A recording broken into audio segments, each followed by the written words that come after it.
The next thing I wanted to talk about was this. This is a game that I know Melonie was hotly anticipating. A big game.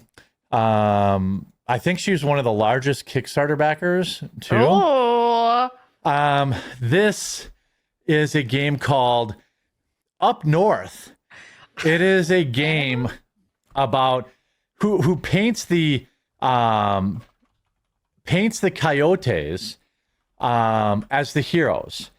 Now, No way. what? Now- I mean, I can already tell that it was the woke art style out the gate. all the woke games have the same look. But I want to tell you before we talk about the game, okay? Okay. I checked out their website.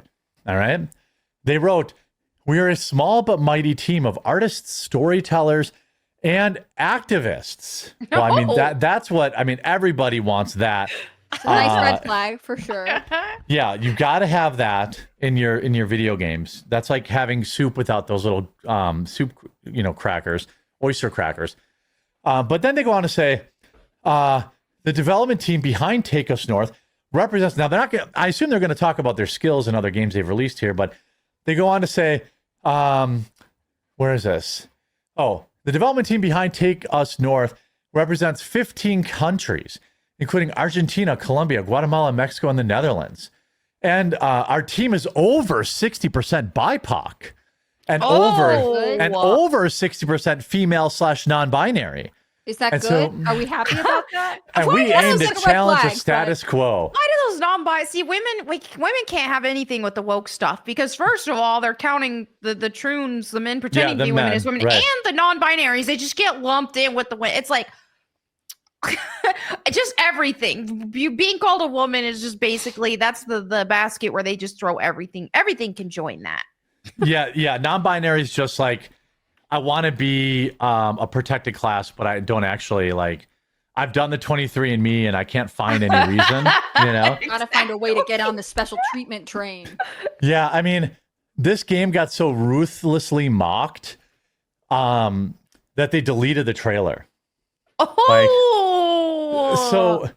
But also Microsoft has donated to this game. of course, Microsoft's very woke. Yeah. So, I mean, what do you think? Are you, by the way, I don't know if anybody knows the brutal crimes committed by coyotes. I think the number, maybe chat, correct me if I'm wrong. I believe it's going to be higher than the number I say. The coyotes who take women and girls over the border, they Brutalize them, yeah. they brutalize these women at something like over 70% of these women. Fact check me in chat because I think the actual number is actually higher than that. Like Yeah, I every doubt we woman could who get an crosses the accurate border. number. Yeah, right. But the number I saw was from like some human rights coalition. This was like a year or two ago. But I'm pretty sure that it was like 60% or higher of these women get brutalized by the coyotes. Wow. In addition to paying them, in addition to also being drug mules, in addition to also being, I mean, these are run by the cartel.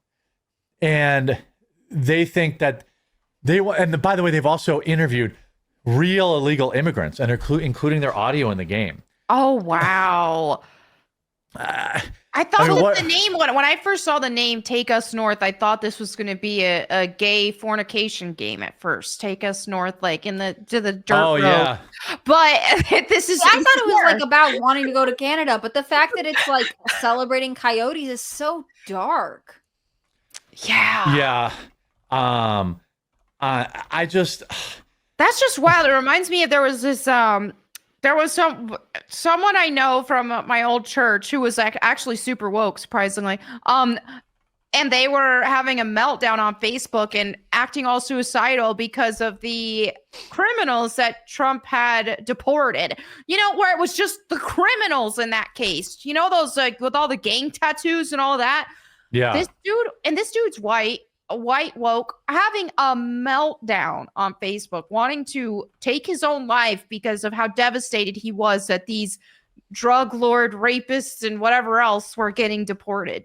It's like, what? Why do these people feel so sympathetic toward these criminals? I think they call it suicidal empathy.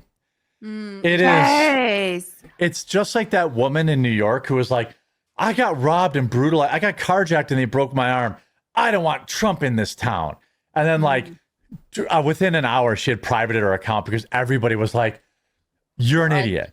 You know, like, and by the way, you know, I would be willing to bet that nearly 100% of these people don't live anywhere near actual immigrants. I mean, what do you think, Hannah Claire? Well, I think part of this is just rewriting the narrative. Like when I think it took people who are anti-immigration and who've been raising the red flag a little bit to get the message through, and exposing how dangerous coyotes are, exposing that it's not just like, oh, well, they walked across the desert and then they were like, please help us, like exposing the criminal element and what is done to people who cross the border. It kind of punctures the narrative like, oh, it's compassionate to allow the system continue. And so now this game kind of reminds me of like a rewriting, right? Like they have to sort of glamorize the coyote process so that people will try and forget the other narrative. And I just think that's like this dedication. They're freedom fighters, Hannah Claire. They're I mean, they're brutalizing these women. Weird tactics. I don't know what the women did to them. They other than pay them thousands of dollars to try and get across the border. I just don't. You know, I hate that this is like a grab bag for all things. Like, not only is it like, yes, we should allow illegal immigration into a country that apparently none of these people who worked on the game are from, but also, of course, right. Yeah, you know what I mean? Like, America, you should continue to accept violent criminals. Okay, thanks. What did they say? Like, Scandinavia, Norway, Argentina? No, thank you. But also, it's like, you know, beyond that, look how special our team is because we're so woke, or we've got the right identities. Like, it's a summary of like all the stuff that people are now starting to get tired of. I shared this image. Now, I've seen it go around the internet plenty of times. So just talk about immigration, because they say, well, we want to reduce the stigma of immigration. That's why they're making the game. That's what they said. Oh, they want to share. That's what they want. That's what they want to do. So let's just look at some immigration numbers. In a country that we know has allowed widespread, unchecked brown invaders into.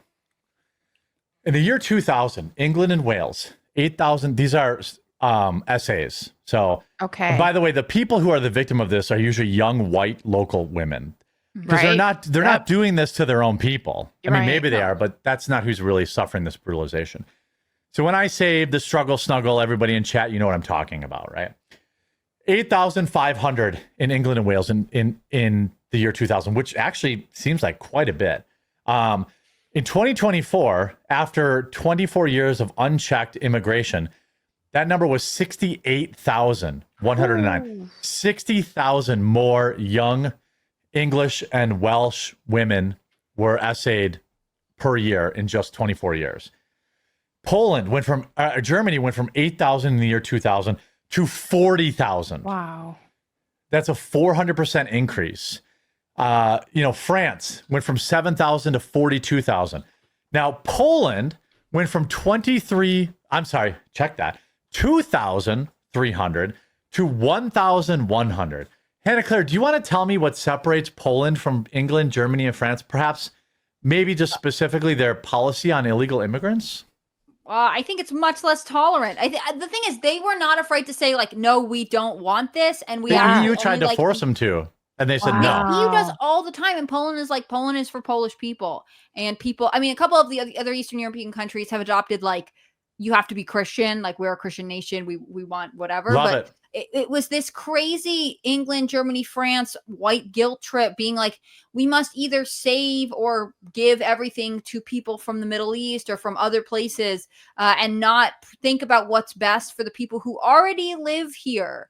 That led to this. And Poland took the opposite approach and suffered for it. I mean, you're totally right. The EU is incredibly critical of them. They're often painted as being backwards or bigoted or racist. But if you look at these numbers, where would you move your family with your young children? Yeah, it would be England for me. Right. I mean, these areas have turned into like the essay capitals of the world. and there, you can draw a clear line to illegal immigration. So if you're gonna, and by the way, in this game, you are playing as a coyote. Yeah, what even is the gameplay on that? Like, what do you do? What, I assume like, you just attack women? brutalize women, and then you sneak drugs across the border. You know, these coyotes also, by the way, are also well known for simply just robbing and stranding these people who go. So they show up with the money, they rob them, and they just leave them in the desert with no money or water. Yeah, I hope. I mean, the game could actually be pretty interesting if you let me play a real coyote and like build Right, if you my. want your GTA style to where it's not being okay. This isn't a good thing, but you're doing it in the game. But this isn't something that's good for society, right? But Yeah. wow, that's the thing is, it just really. I really do think that woke ideology in a nutshell is so demonic, and it's from Satan, because when you look at all of the pillars of everything they celebrate, it's all anti-biblical. When you've got it from the point of the wrong order in society with men and women, you know, the masculinization of women, the feminization of men. You've got the LGBTQ stuff, all inherently against the Bible. The fat glorification, that's against the Bible, the gluttony stuff, and the over-sexualization of society against the Bible. And then you have even things like this, to where clearly the bad guys in this situation, these are depraved people, the coyotes, and that's who they're trying to celebrate. And it just shows just how this whole woke ideology isn't just some natural thing and difference of opinion. It's demonic. Right. But I bet every person who worked on this game would tell you that Donald Trump is a sexual predator. Exactly. And he believe all women. Course. Yeah. Except apparently the women who are trafficked across the border. Like, this is what I hate. It's okay for them to be critical in certain instances, but then they will glorify these people who we know operate in violent and brutal ways. So which is it? Like, you're supportive of women, or all of the women who came across the border are misunderstanding what these coyotes are up to? Because you can't have it both ways, no matter what you think.